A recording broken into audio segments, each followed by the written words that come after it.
নমস্কার, আমার নাম পেক্কা জানা। আজকে আমার নিবেদন রবি ঠাকুরের জন্মদিন উপলক্ষে আমি একটা কবিতা বলে শোনাচ্ছি।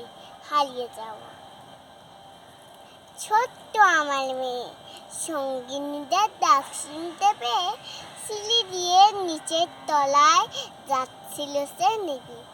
অন্ধকারে ভয়ে ভয়ে থেমে থেমে হাতে ছিল প্রদীপখানি, আঁচলের দিকে আলার কোলে চলছিল সাবধানে। আমি ছিলাম ছাদে, তালায় ভোলা চৈত্র মাসের রাতে। হঠাৎ মেয়ের কান্না শুনে উঠে দেখতে গেলাম ছুটে। সিঁড়ির মধ্যে যেতে যেতে প্রদীপটা নিভে গেছে বাতাসেতে। চূড়ায় তালে কি হয়েছে বামি? সে কেঁদে কয় নিচে থেকে, হারিয়ে গেছি আমি।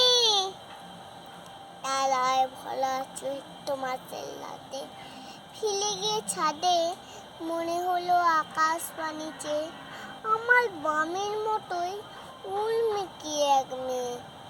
নিরাম বলে আঁচড়খানি ঘিলে দীপশিখাটি বাঁচিয়ে একা চলছে ঢিলে ঢিলে। নিত্য যদি আলো যদি হঠাৎ যেত থামি, আকাশ বলে উঠত কেঁদে, হারিয়ে গেছি আমি।